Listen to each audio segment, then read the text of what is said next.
In Germany, peace marchers are taken to the streets this Easter weekend, like in Kaiserslautern, where they have a clearly defined target, the US base at Ramstein, just a few kilometers away.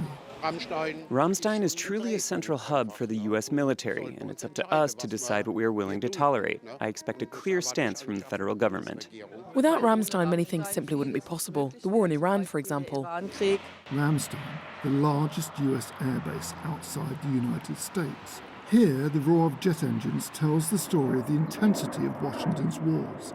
A strategic hub for American strikes in conflict zones, the base is home to some 9,000 soldiers and their families. For Ramstein's mayor, this military firepower is also the engine of the local economy.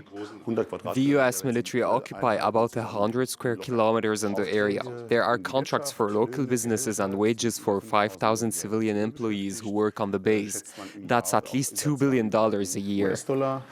That major economic argument is coupled with an uncomfortable political reality.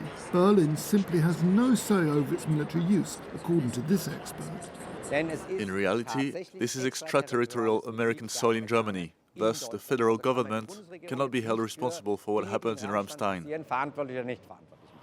In Ramstein, which has been living on American time for 70 years, most residents have grown used to it. But this legal absolution does not necessarily protect the region, according to peace activists already preparing their next demonstrations.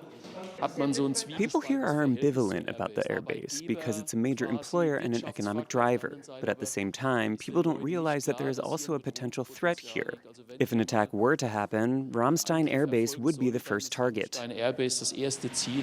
Still, German perceptions of their ally are beginning to shift. According to a recent poll, 65% now see the United States as a threat to peace, 3 times more than 2 years ago.